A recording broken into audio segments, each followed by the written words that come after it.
नमस्कार, दरभंगा समाचार में आपका स्वागत है। एक महिला ने पूरे 40 साल के बाद शिक्षक निर्वाचन दरभंगा से अपना पर्चा भरा और पूरे शिक्षा जगत में हलचल मचा दिया। डॉक्टर नीलम कुमारी, जी हां, आज उन्होंने दरभंगा में एक छोटी सी प्रेस कॉन्फ्रेंस रखी और इस प्रेस कॉन्फ्रेंस में उन्होंने अपना पूरा विचार बताया कि शिक्षा और शिक्षक की जो अभी दुर्दशा है वो किन कारणों से है और किन वजहों से है, किस तरह से राजनीतिक चीज़ शिक्षा और शिक्षक जगत को ख़त्म करते जा रही है। उन्होंने शिक्षकों की जो स्थिति खराब थी, कोई भी ठीक नहीं कर पा रहा है, इस लड़ाई को लड़ने के लिए मैंने ठानी ताकि उनको उनका हक और सम्मान मिल सके। शिक्षक राष्ट्र का निर्माण करने वाला होता है और उनके ऊपर लाठीचार्ज करते हैं। शिक्षक और शिक्षा देश की आत्मा है। अगर इनकी स्थिति खराब रहेगी तो राष्ट्र की बढ़ने की स्थिति थम जाती है। उनका मुख्य उपदेश था समान काम समान वेतन, गेस्ट नहीं, पूरे मान सम्मान के साथ बहाली होना चाहिए। शिक्षा की पूरी व्यवस्था होनी चाहिए, उसका राजनीतिकरण नहीं होना चाहिए जिस तरह से राजनीतिकरण उसका बढ़ते जा रहा है। आइए हम आपको सुनाते हैं इस प्रेस वार्ता में उन्होंने किन किन मुद्दों पर रखा और उनके एक समर्थक का जो उनके बारे में क्या विचार रखते हैं। मैं इतिहास विभाग में कार्यरत मिलेंगे। मैं इतिहास विभाग की एचओडी हूँ, साथ ही मैं टीचर्स एसोसिएशन की सेक्रेटरी भी हूँ। मैंने बूटा में भी मैं सचिव पद पर काफ़ी वोटों से जीत के गई थी। मैं आजीवन शिक्षकों के लिए संघर्षरत रही।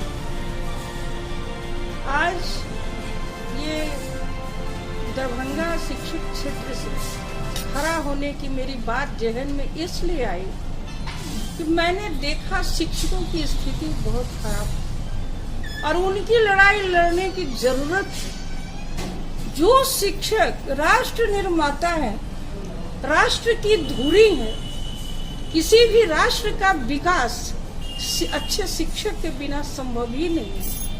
आने वाले पीढ़ी के निर्माता है, राष्ट्र के निर्माता है। शिक्षा और शिक्षक किसी भी राष्ट्र की आत्मा है। उनका मनोबल, उनकी स्थिति खराब होना किसी भी राष्ट्र के लिए सही नहीं और ये आवश्यकता है उनकी लड़ाई लड़ने की, उन्हें उचित सम्मान प्रदान करवाने की, उसके लिए प्रयास करने की। उन्हें उनकी रोटी मिलनी चाहिए, उनको हर तरह से उनका मनोबल मजबूत होना चाहिए, तभी तो आने वाली नस्लों का मनोबल मजबूत करेंगे। आप देख रहे हैं आज क्या स्थिति है। कॉलेज में गेस्ट टीचर की बहाली है, 8 महीने हो गए उनको पैसा नहीं मिलता है। एक तो अपने ही महाविद्यालय में उन्हें अतिथि बना दिया गया। सबसे पहले आपको अपने घर में भी अतिथि बना दिया जाए तो आपका मन कितना टूटेगा, आपका मनोबल कितना टूटेगा।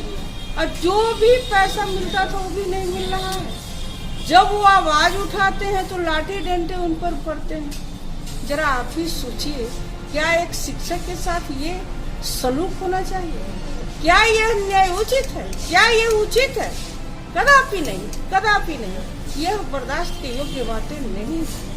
दूसरी ओर स्कूल में आप देखिए, नियोजित शिक्षक बना के उनका वेतन अलग करके, कम करके उनके मनोबल को कम करने का प्रयास है।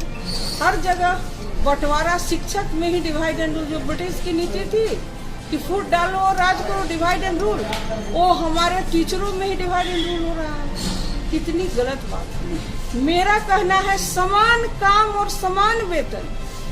काम यदि आप बराबर लेते हो तो पैसा भी उन्हें बराबर ही दीजिए। उनका मनोबल कमजोर मत कीजिए। उनके सम्मान में कहीं भी सम्मान को ठेस नहीं पहुंचाइए। इसलिए एक शिक्षक को ठेस पहुंचाना तो राष्ट्र की प्राथमिकता रहेगी। शिक्षकों का सम्मान, उनका मनोबल उठाना, राष्ट्र का विकास करना मेरी प्राथमिकता रहेगी। समान काम समान वेतन मेरी प्राथमिकता रहेगी। गेस्ट नहीं, पूरे मान सम्मान के साथ उनकी बहाली। जो एफिलिएटेड कॉलेजेस है वहाँ के शिक्षकों का नियमितकरण होना चाहिए, उन्हें बराबर पैसा मिलना चाहिए। ये सारी बातें होंगी। सारी तो कमी ही कमी है। कितने स्कूल जर्जर अवस्था में है, कितने में टॉयलेट नहीं है, कितने में चपरासी नहीं, बहुत तरह की दिक्कतें हैं। जब मैंने घूमा मुझे इतना पता नहीं था। जब मैं घूमी हूँ तो मैंने जो देखा तो कहीं कहीं तो मुझे आंसू आ गए। एक टीचर उनको बताया कि आज तक उनको पैसा ही नहीं मिला। हम बोले तो आप दिन भर यहाँ, हम दिन भर काम करते हैं। एक बात तो आपको मैं जरूर कहूँगी, मैंने जब से नामांकन किया है तब से तो हमको कोई दिक्कत नहीं आई है। आप लोग भी साथ दिए, कमिश्नरी ऑफिस भी साथ दिया है। लेकिन मैं एक बात आपको और कहना चाहूँगी कि जब मैंने शुरू की कि मैं नामांकन कराऊंगी और अपना लड़ाई लड़ूंगी, बहुत लोगों ने भ्रमजाल फैलाने की कोशिश की। मुझे कहा कि आप शारीरिक रूप से भी मजबूत हैं कि 4 जिला घूमिएगा। पूरे मनोबल को भी सब ने नहीं, किसी ने आपसे होगा नहीं, आप 4 जिला घूमिएगा, आप संभव है, आप लड़ाई लड़ पाइएगा, ये वो, मतलब शारीरिक कमजोरी का वास्ता देके थोड़ा मुझे इससे डाइवर्ट करने की कुछ लोगों ने कोशिश की। लेकिन मैंने कहा कि नहीं, मैंने आपसे सिर्फ मदद मांगी है, सहयोग मांगा है, निर्णय मेरा है। औरत किसी चीज में कमजोर नहीं है, औरत है कमजोर नहीं, शक्ति का नाम ही नारी है। जग को जीवन देने वाली मौत भी तुझसे हारी है। ये वो सब वोट खरीदते हैं, पैसा लेने वाले लेके वोट देते हैं, दोनों गलत है। देने वाले भी गलत हैं, लेने वाले भी गलत हैं। इसलिए कि जब पैसा का आधार वहाँ होगा, जो चोर होगा, जो बेईमानी करेगा, वो नहीं इस तरह का काम करेगा। ये ईमानदार शिक्षा है। हम लोग के पास पैसा बचता ही कितना है, बच्चे हैं, परिवार है, एक टीचर की जो आमदनी है उससे बचेगा। हम लोग के पास इतना पैसा बचता ही है, और रहे भी तो नहीं करेंगे। लेकिन जो वो आदमी ये काम करेगा जिसको अपने पर नहीं बूता है, कि आत्मबल नहीं है, और जो गलत तरह से पैसा लाता है, वो ये काम करेगा। मैं एक बात भारत के लिए कहना चाहूंगी, अपने देश से मुझे बहुत प्यार है, और भारत के विकास में मैं चाहती हूँ 4 चांद लगाना। भारत के लिए 2 शब्द मैं कहूंगी, इसे आप जरूर लिखिए। मुझको है सौगंध भारत, मुझको है सौगंध भारत, भूलूं ना एक पल तुझे, रक्त का हर कण तुम्हारा कर रही अर्पित तुझे। प्रश्न है सम्मान का, सम्मान मिलना चाहिए, मैं रहूं या न रहूं, ये देश रहना चाहिए, भारत को रहना चाहिए। अपनी तहजीब का प्यारा सा ये धन आज भी है, अपनी तहजीब का प्यारा सा ये धन आज भी है, महिलाओं के रंगों से सजा अपना वतन आज भी है। हो न कमजोर मोहब्बत की करिए लोगों, हो न कमजोर मोहब्बत की करिए लोगों, बस इसी वास्ते हम सब का मिलन आज भी है। मेरा यही कहना है। मुझे बहुत आश्चर्य लग रहा है कि दरभंगा निर्वाचन क्षेत्र से एक भी महिला प्रत्याशी को लोगों ने टिकट नहीं दिया।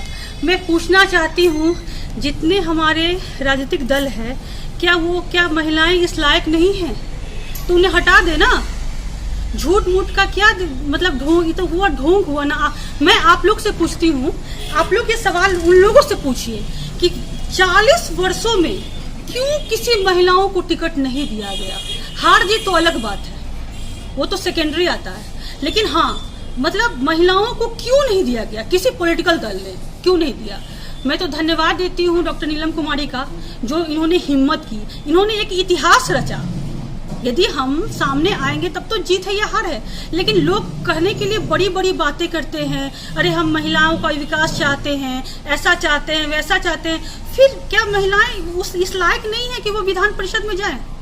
मैं पूछना चाहती हूँ ये सवाल, मेरे अंदर पता नहीं क्यों ये सवाल बार बार उठता है कि आखिर क्यों किसी महिलाओं को इन लोगों ने टिकट नहीं दिया, क्यों इतना मनोबल कमजोर कर दिया। क्या कोई महिलाएं प्रोफेसर नहीं है क्या उस लायक नहीं? मैं पूछना चाहती हूँ एक बात। आप लोग ये क्वेश्चन, मेरा आप लोग से निवेदन है, मेरे अंदर, मेरे जहन में, मेरे अंदर में ये बात बार बार आता है कि आखिर क्यों इन लोगों ने, किसी पॉलिटिकल दल ने भी क्यों किसी महिलाओं को टिकट नहीं दिया, क्यों महिलाओं को इस लायक नहीं समझा कि वो विधान परिषद में जा सके। ये क्वेश्चन, बस मेरा ये क्वेश्चन है, और ये क्वेश्चन मैं आम तमाम लोगों से बोलती हूँ। और आप पूछिए, जो भी नेतागण आते हैं अपना वोट मांगने आएंगे, उनसे ये पूछिए कि भाई आप लोग बताइए कि आप लोग के दिल में महिलाओं के लिए क्या सम्मान है। तो कहेंगे भाई, बड़ी बड़ी बातें कहेंगे हाँ बहुत सम्मान है, हम चाहते हैं महिलाओं को वहाँ देखना, यहाँ देखना, हमें जिताइए, महिलाओं का तो हम लोग मान बढ़ाएंगे। तो फिर आप पूछिए उनसे कि ठीक है, आपकी बात हम मानते हैं, आप एकदम सच बोल रहे हैं, एकदम राजा हरिश्चंद्र की तरह बिल्कुल सच बोल रहे हैं। फिर आप लोगों ने किसी महिलाओं को टिकट क्यों नहीं दिया? विगत मतलब 40 इयर्स में एक युग होता है 40 इयर्स। मेरा बस यही कहना है। आपका नाम क्या हुआ? तनुश्री। मेरा क्वेश्चन बस यही है, क्वेश्चन मार्क, कि 40 वर्षों में आपने किसी महिलाओं को टिकट क्यों नहीं दिया, किसी पॉलिटिकल पार्टी ने क्यों नहीं दिया? क्यों कहते हो कि हम महिलाओं का उत्थान करेंगे? मैं तमाम, यदि जिस भी प्रेस रिपोर्टर, जितने हमारे मीडिया कर्मी हैं, यदि उन लोगों में आन बान शान है, मैं सच कह रही हूँ, तो आज जितने आपके आते कैंडिडेट, आप उनसे पूछिए कि रियली आप लोग के दिल में महिलाओं के लिए क्या भावना है। यदि भावना सच्चा है तो फिर ऐसा क्यों? ये बहुत बड़ा सवाल है मेरे ख्याल से, मुझे लगता है ऐसा।